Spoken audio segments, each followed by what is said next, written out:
Welcome back to another episode of Struggle and Strive from Cornerstone Healing Center. My name is Esther Wallace. I've got a special treat for you today. I've got Robb. He is Vice President of Business Development with none other than recovery.com. Thanks for joining me out here today, Robb. We're at the Partners in Treatment event. Thank you for taking time away from, I know a lot of people want your attention. So thank you for being out here. Yeah, it's a blessing. I've already enjoyed meeting you and visiting. Likewise. So yeah, I'm grateful to be here. Likewise. We were just getting to talking about family. We were talking about your boys. Right. So twin boys. Right. Twin boys. And how old were you when you had them? Wow, 26. Yeah. There's a story behind that too. So let's hear it. Wow. How do I give you the condensed Reader's Digest version, right? I'll just say it this way. I met a lady in the program. I was looking for something outside of me to make me feel better, because that's what we do. And I was blessed with twins, or I could say set up with twins. And that makes me sound like a victim. I'm obviously not. But long story short, she couldn't maintain sobriety, and I raised two boys alone. And they're beyond my comprehension that they're incredible human beings. That's awesome. Yeah. What a gift to be a present and active father. Yeah, I do. I feel like I was blessed. I think dads kind of have it easier. We can say, hey, and the world kind of stops. The little lip might even start to quiver. It's like, okay, dad said something, right? My twins will be 40 in November. And on the outside, one's got 2 doctorates. He's a pediatrician and a genetic scientist at Vanderbilt University. And the other one is in business with like 400 employees and makes more than most doctors will ever make. Yeah. So that's the outside stuff. Gosh, you must be proud though. Yeah, I am. To see them not just land on their feet, but do so well. Yeah. But the reality is we all got our stuff. Yeah. Of course. So we can present to the world whatever we want, but and all of it's true, right? So I'm really blessed. I mean, I'm a guy that could hardly speak without every third word beginning with an F. And I'm a Marine, so there was a little of that in their upbringing, and they got hurt, and it'd be like, it's a long way from your heart, relax. It wasn't, I think they were shortchanged. So how do I stop using the F word every third word? Asking for a friend. Yeah, right. A good friend, I'm sure. I don't have an answer for you. I think that it just slowly became less of it still comes out. Don't mishear me at all, but I can maintain it when I need to. Well, I'll be following along closely, because I could use some of that. Yeah. So why behavior? You've been in behavioral health a long time. Yeah. Yeah. So what got you into behavioral health to begin with? Wow. I was introduced to 12 steps by a judge when I was 15. And I always say I had the wrong guy. Of course, he didn't. But I was 15, so I kind of knew everything. Couldn't tell me anything. Yep. I knew what I was going to do. You got the wrong guy. You're just not, can't legally drink. I sure as hell can't legally drive. Even if I was driving, that's not the point. I mean, I just wasn't ready. And I think it took me about 9 years to get ready. And during that 9 years, I was force-fed a lot of Jesus. I was puking him up. I didn't want to have much to do with that. 12 steps seemed really weird to me. Those people were really old. I went to a meeting. They were like 35 or 40 years old. Right. It just wasn't, I wasn't ready. Yeah. So. Yeah, I can identify with all of that. Everything you just said. So what brought you then into working in the field? Wow. So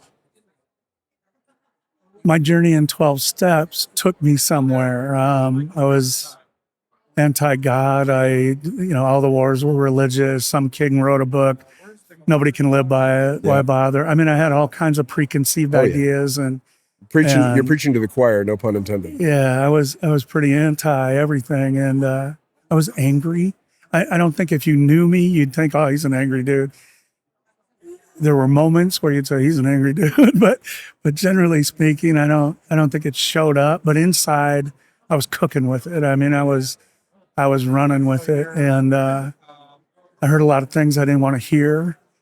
I eventually developed a relationship with a higher power that I'm comfortable with. That it's odd for me because Jesus isn't popular, right? He's like the most unpopular dude there is. Everybody wants to be Zen-like, or Yeah. so that's kind of where they go. The church misses some things, and AA misses some of their own teachings to some degree. Sure. But it's a fellowship, right? It's one more fellowship around the book. There you are, and through like-minded connections, we're able to do things we weren't able to do alone.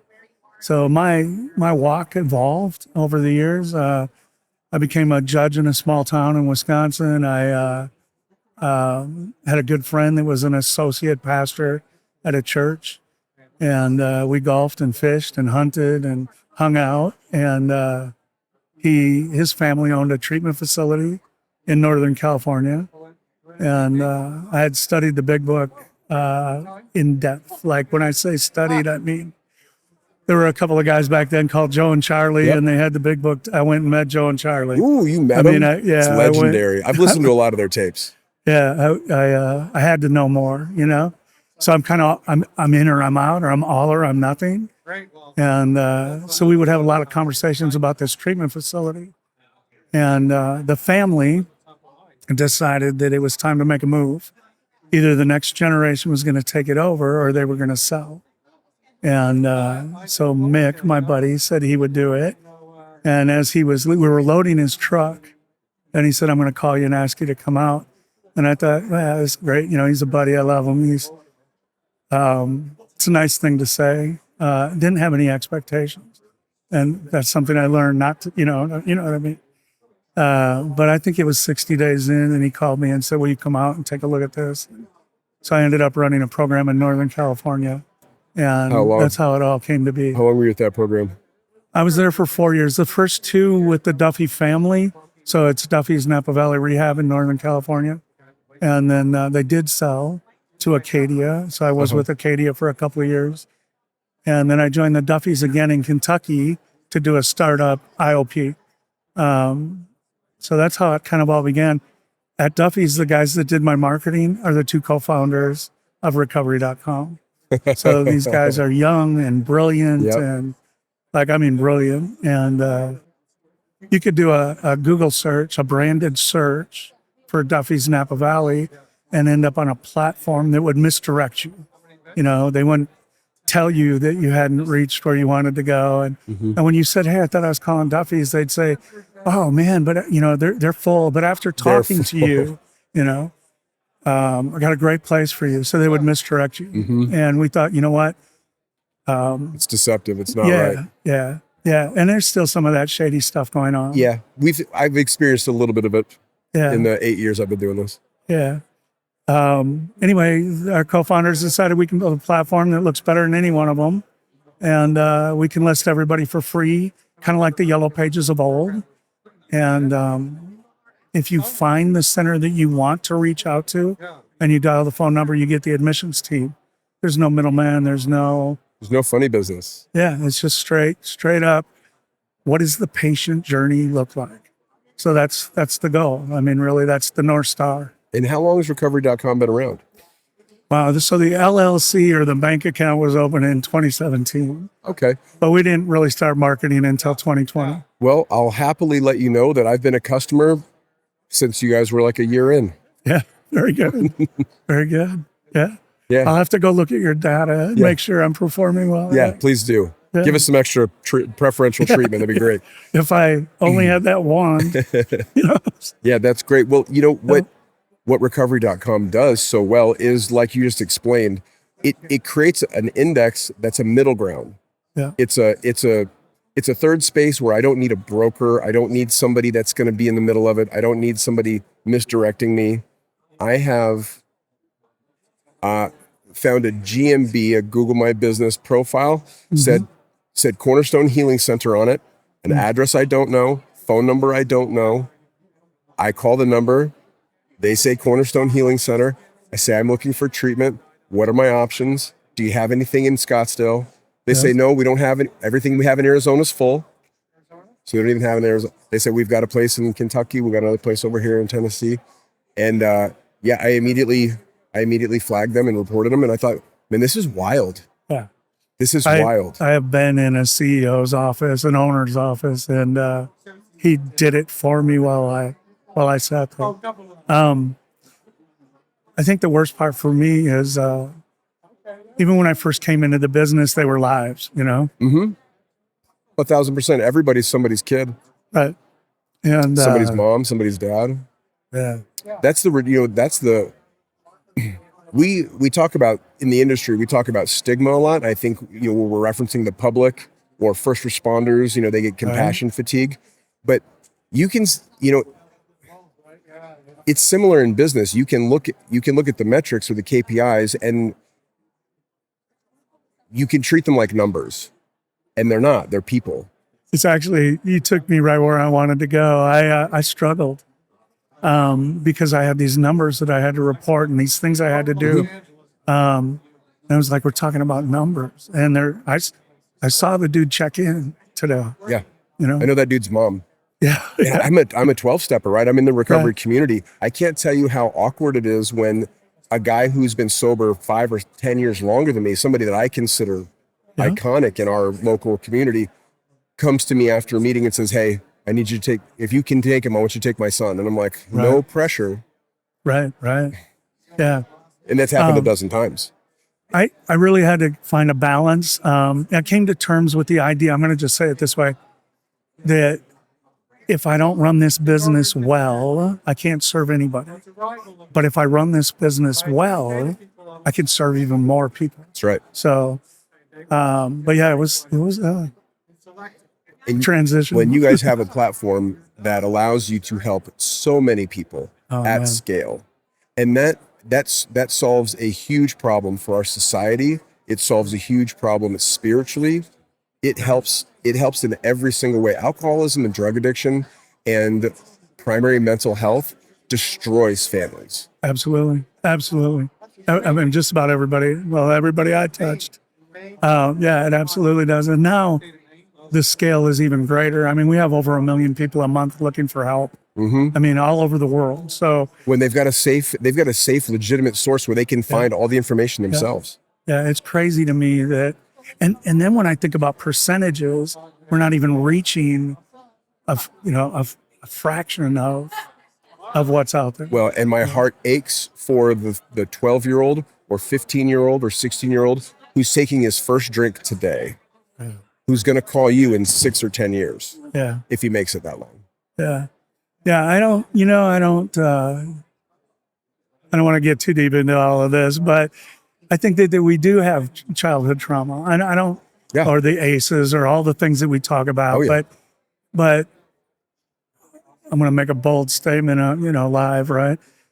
Getting high kind of saved my life. I know that sounds crazy. It's like being grateful to be an alcoholic. I'm with you. Yeah. But when you grew up in the environment I was in, I wasn't going to make it to 30. And then what was my solution quickly became a problem, right? But that's the dilemma, right? That's the alcoholic's dilemma. The only solution that actually works is killing me. Yeah. What do I do now? Yeah. And then, things happen. You lose friends to this. My mother passed away when I was 17. My dad was gone when I was 20. Yep. It's all just kind of the path that I was on, or the thing that I was going to do. And I don't go through a day not grateful, Yeah. Similarly, I am grateful to be an alcoholic. I say that almost begrudgingly. I am frustrated with God and the universe that's the way it has to be. But, most of us don't learn through the patient teaching of our elders, at least not the alcoholics. I know we all seem to have to learn the hard lessons the hard way. And I wish it weren't that way, but it is. And I am grateful that I've been through what I've been through because I have a great life today. God's filled my life with purpose. Like I can see in your eyes, I've got family as well and kids, and I've got a great life. And I don't know where I would be if I hadn't become an alcoholic, found 12 step. Well, I think you do know. Well, gone. Yeah. Gone. I wouldn't have made it very far. It's a pretty Right. short runway. Right.